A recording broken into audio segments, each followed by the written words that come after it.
NKRI harga mati, Mandalika harga diri.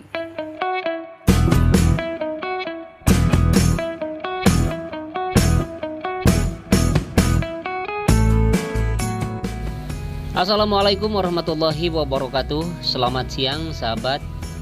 Tanggal 11 hari Minggu 2021, seperti biasa kita akan melihat lagi progres pembangunan sirkuit MotoGP kebanggaan kita, yaitu Mandalika International Street Circuit. Selamat siang bagi sahabat yang kebetulan hari ini sedang berlibur bekerja atau WFH ya, ataupun juga bagi sahabat yang masih melakukan pekerjaan, selamat beraktivitas saja, selamat berhari Minggu dan selamat berakhir pekan. Terima kasih sudah mengklik dan menonton video ini. Biasakan menonton video dari awal sampai akhir agar tidak ketinggalan informasi dan juga tidak gagal paham. Dengan segala kerendahan hati mohon untuk membantu saya dengan cara subscribe sahabat, karena subscribe itu gratis, dan jangan lupa untuk membunyikan lonceng notifikasinya agar mendapatkan pemberitahuan ketika saya mengupload video terbaru. Baik, ini adalah merupakan pembangunan race control yang beberapa minggu ke belakang sudah dikerjakan dan hasilnya sudah seperti yang kita lihat di depan ini. Lantai dasar sudah dicor dan sudah mulai dipasang beberapa perangkat yang nantinya seperti tembok putih ya. Kemudian juga di lantai yang pertama dan di lantai yang kedua sudah dilakukan pengecoran. Kemudian di lantai yang pertama sudah mulai dicopot untuk begisting yang tadinya bekas pengecoran. Kemudian yang kita lihat di sini adalah merupakan trek lurus sepanjang 700 meter. Dan ini adalah merupakan main track yang mempunyai lebar 15 meter. Sementara sisi kiri dan sisi kanan ada outer line dan juga inner line masing-masing 12 meter.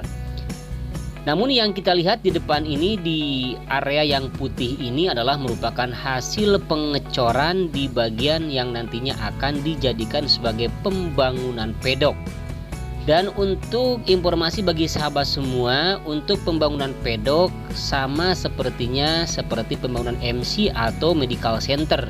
Jadi berbentuk modular alias portable dan bisa dibongkar pasang. Namun yang kita perhatikan di sini sahabat, ini adalah merupakan penggalian area yang nantinya akan dijadikan tempat pedok juga ataupun juga tempat parkir dan pembangunan yang lainnya. Dan karena memang ini adalah tanah pertanian tadinya, jadi kalau langsung dibangun itu tidak bagus, jadi digali terlebih dahulu hingga kedalaman 1 hingga 1,5 meter. Kemudian dibuang dan diganti dengan urugan pilihan, kemudian diratakan, dipadatkan, baru dibangun. Itu untuk membuat pembangunan lebih maksimal. Dan seperti inilah sahabat hasil penggalian dan hasil perataan yang sudah dilakukan. Sementara yang kita di depan ini yang kita lihat adalah merupakan tunnel atau terowongan yang pertama, di mana terowongan ini sahabat panjangnya 65,57 meter dengan lebar 12 meter dan ketinggian kurang lebih 7 meter.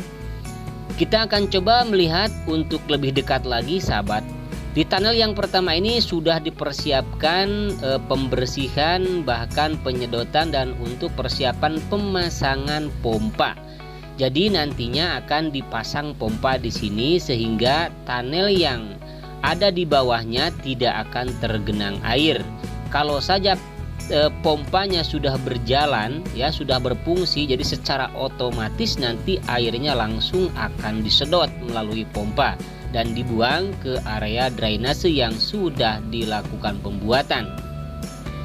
Nah, untuk fungsi drainase atau fungsi tunnel ini sendiri sahabat untuk mobilisasi atau untuk keluar masuk zona sirkuit ya. Jadi ketika nanti sahabat datang ke sirkuit Mandalika untuk menonton balapan, sekalipun balapan sedang berjalan atau berlangsung, tidak akan terganggu dan tidak akan mengganggu balapan, karena kita bisa lewat terowongan atau tunnel di bawah main track, tepatnya di ujung trek lurus sepanjang 700 meter. Seperti inilah sahabat persiapan untuk pemasangan dan pembersihan di area tunnel yang pertama. Dan untuk tunnel yang kedua lebih panjang sahabat, dengan panjang 117,77 meter kemudian lebarnya dan tingginya masih sama seperti tunnel yang pertama dan terletak nanti di tikungan ke-7 dan juga tikungan yang ke-8 nanti di depan akan kita lewati ya. Baik sahabat, bagi sahabat yang baru bergabung dengan Endri Atasiki atau baru mengetahui tentang progres pembangunan sirkuit MotoGP Mandalika, bahwa sirkuit ini dengan panjang 4,31 km dilengkapi dengan 17 tikungan. Sementara yang kita lihat di sini sedang sibuk melakukan penanaman rumput di bagian sisi kanan main track atau track yang utama, tepatnya di ujung track lurus ya. Jadi menyambung penanaman rumput yang sudah lebih dahulu dilakukan dari tikungan yang pertama. Dan untuk concrete barrier di sini sudah cukup bagus, bahkan sudah selesai. Kemudian untuk pagar pembatas sudah terkoneksi, sudah tersambung, bahkan sudah dipasang dengan kawat atau dengan jaringnya karena kita lihat sudah berwarna biru. Dan ini adalah bagian yang sudah dilakukan pengaspalan lapis yang kedua di bagian main track dan juga di bagian run off. Dan kita lihat untuk area curb di sini sahabat sudah dilakukan pengerjaan bahkan pembuatan, namun belum sampai di tikungan yang kedua. Hanya tinggal menyisakan sedikit lagi untuk selesai pembuatan area curbnya. Sementara ini adalah tikungan yang kedua, ketiga dan keempat, dan ini adalah hasil pengaspalan lapis yang kedua di bagian area run off yang sudah dilakukan atau dikerjakan kemarin. Seperti inilah sahabat hasil dari pengerjaan lapis yang kedua. Dan perlu sahabat ketahui bahwa untuk pengaspalan di main track atau di track yang utama di sirkuit MotoGP Mandalika akan dilakukan 3 tahap. Di mana untuk tahap yang pertama sudah terkoneksi sepanjang 4,31 meter dengan ketebalan pengaspalan 8 cm. Kemudian untuk pengaspalan lapis yang kedua dilakukan dengan ketebalan 6 cm. Sementara untuk lapis yang ketiga nantinya untuk lapis yang terakhir akan dilakukan dengan ketebalan 4 cm. Perlu diketahui juga sahabat bahwa untuk lapis yang pertama lapis yang kedua maksud saya pengaspalannya dibagi dalam 5 tahap. Namun untuk lapis yang terakhir akan dilakukan secara kontinu terus-menerus tanpa henti sepanjang 4,31 km.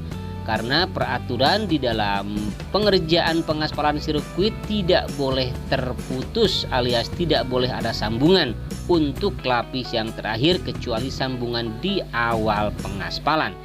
Nah seperti itulah sahabat. Dan kali ini kita lihat sudah persiapan untuk melakukan pengaspalan kembali di bagian area run off di tikungan yang ke-7 menuju tikungan yang ke-8. Dan sudah kita ketahui bahwa yang berwarna hitam ini adalah merupakan pemberian cairan dasar pengaspalan atau juga sering disebut dengan frame coat atau cairan frame coat ya. Dan seperti inilah sahabat suasana di tikungan yang ke-8 menuju tikungan yang ke-9 sudah cukup hitam pekat rupanya ya. Dan siap-siap untuk dilakukan pengaspalan. Kemudian juga di bagian sisi kanan outer line di sini sahabat kita lihat ada grader, ada pre-brating roller yang sedang melakukan pengerjaan di sini. Kemudian juga ada alat pengikis lintasan yang telah bersiap-siap untuk melakukan pengaspalan di bagian sisi kanan bagian outer line ya untuk menyambung dari pengaspalan yang sudah dilakukan lebih dulu. Kemudian untuk area gravel di sini sahabat sudah cukup mulus sekali, sangat mulus, sangat bagus, bahkan sudah mulai terbentuk ya. Dan terlihat bentuknya seperti apa. Dan yang ditutup pakai terpal ini adalah merupakan area yang nantinya akan dibuat atau dijadikan area curb. Namun masih belum dilakukan pengerjaan. Dan ini adalah tikungan yang ke-10 dan kita ketahui bahwa tikungan yang ke-10 adalah merupakan tikungan yang paling dekat dengan bibir pantai. Dan juga dengan tikungan yang ke-11. Untuk area gravel sudah kita ketahui dan sudah kita lihat bersama sudah cukup mulus sahabat, sudah bagus sekali ya. Bahkan di sebelah kiri tepatnya di bagian outer line untuk pemasangan concrete barrier-nya pun juga sudah selesai. Dan untuk di sebelah kanan tepatnya di sebelah samping bukit di sini untuk pemasangan concrete barrier-nya sudah terlihat ya. Namun untuk di bagian area gravel yang bersentuhan dengan outer line di sebelah kiri di sini masih belum terlihat sempurna karena masih belum juga dilakukan pengerjaan. termasuk di bagian area run-off di tikungan yang ke-11 masih dalam proses pengerjaan. Bahkan sekarang belum dilakukan atau belum disentuh oleh pekerjaan karena memang masih mengerjakan di tempat atau di titik pengerjaan yang lain. Sementara ini adalah tikungan yang ke-11 sahabat menuju tikungan yang ke-12, dan untuk area gravel di sini masih seperti hari-hari kemarin. Kemudian untuk pengoneksian drainase atau box di sini ya, untuk box control ataupun juga nanti yang dijadikan sebagai kontrol bagi drainase di sana sudah dilakukan pembetonan jauh-jauh minggu dari ke belakang, namun masih belum dilakukan penutupan. Kemudian untuk area yang dijadikan sebagai penanaman rumput di tikungannya ke-12, kita lihat pembatasan atau batasnya ya, kelihatan ya warnanya beda karena yang lebih hijau itu sudah ditanam lebih awal dan yang kuning itu masih beberapa hari ke belakang baru ditanam. Sementara di sini kita lihat sahabat untuk pemasangan konkrit barrier dan juga untuk pemasangan pagar pembatas atau pagar pembatas antara tribun dengan lintasan atau dengan zona dalam sudah terpasang ya, sudah terpasang namun belum dilakukan dengan pemasangan jaringnya. Kemudian di bagian sisi kiri di sini, tepatnya di bagian sisi kiri inner line masih ada penggalian untuk sistem drainase, dan kita lihat drainase wisbetoannya cukup banyak yang akan dilakukan penempatan atau pemasangan. Sementara di sini juga kita lihat ada pengerjaan di bagian sisi kiri main track, tepatnya di tikungan yang ke-13. Bahkan di sini konkrit barrier sudah begitu banyak sahabat dan sudah mulai sampai untuk pengerjaan di bagian sisi kanan inner line untuk pemasangan pagar pembatas antara tribun nanti dengan lintasan. Dan untuk pengoneksian di tikungan yang ke-13 di sini masih kelihatan banyak sekali rumah yang masih belum dilakukan lane clearing. Dan sudah mulai rupanya sahabat akan dilakukan lane clearing. Dan sebentar lagi, entah 1 atau 2 hari lagi ke belakang, di sini akan secepatnya dilakukan pengoneksian. Karena kita hanya tinggal menunggu beberapa minggu lagi mungkin untuk homologasi. Dan kita lihat di sini juga ada box control sahabat yang sudah dilakukan pengecoran, namun masih terlihat ada bagistingnya yang masih belum dicopot. Dan kemudian kita lihat di sini ada vibrating roller yang sedang melakukan pengerjaan di bagian sisi kiri inner line. Dan ini adalah merupakan pelebaran pengaspalan yang nanti akan dilakukan. Dan inilah sahabat tikungan yang ke-14 dan juga tikungan yang ke-15 di depan. Dan di sebelah kiri tikungan yang ke-14 di sini untuk area yang tadinya dijadikan sebagai tempat atau dijadikan masjid yang sudah direlokasi sekarang sudah berubah ya, sudah berubah menjadi seperti ini. Dan untuk di bagian sisi kirinya sudah dilakukan pemasangan tembok beton ataupun juga pondasi untuk pemasangan pagar pembatas. Sementara untuk konkrit barrier di sini sahabat di tikungan yang ke-15 menuju tikungan yang ke-16 masih disimpan dan belum disimpan berjajar ya, seperti yang sudah dilakukan. Kemudian di sini juga untuk penanaman rumput, area penanaman rumput di tikungan yang ke-15, 16 menuju tikungan yang ke-17 sudah mulai dilakukan penghamparan dan perataan. Dan untuk area gravel di tikungan di sini masih belum juga dilakukan penyempurnaan karena masih terlihat ada sebagian yang masih belum ditutup oleh kerikil-kerikil halus. Nah, seperti inilah sahabat suasana di tikungan ke-15, 16 dan juga di tikungan yang terakhir yaitu tikungan yang ke-17. Demikianlah sahabat untuk video kali ini, mudah-mudahan bisa memberikan informasi bagi sahabat semua, terutama bagi yang baru mengetahui tentang progres pembangunan sirkuit MotoGP Mandalika. Tiba di ujung video, akhirnya saya Endri Atasiki pamit undur diri. Mohon maaf apabila ada kekurangan, kesalahan dan juga kekeliruan di dalam memberikan informasi seputar sirkuit MotoGP Mandalika ini. Selamat berjumpa lagi di video-video saya selanjutnya. Nanti kita sore akan melihat progres atau hasil capaian dari pagi hingga sore. Assalamualaikum warahmatullahi wabarakatuh. Bye-bye.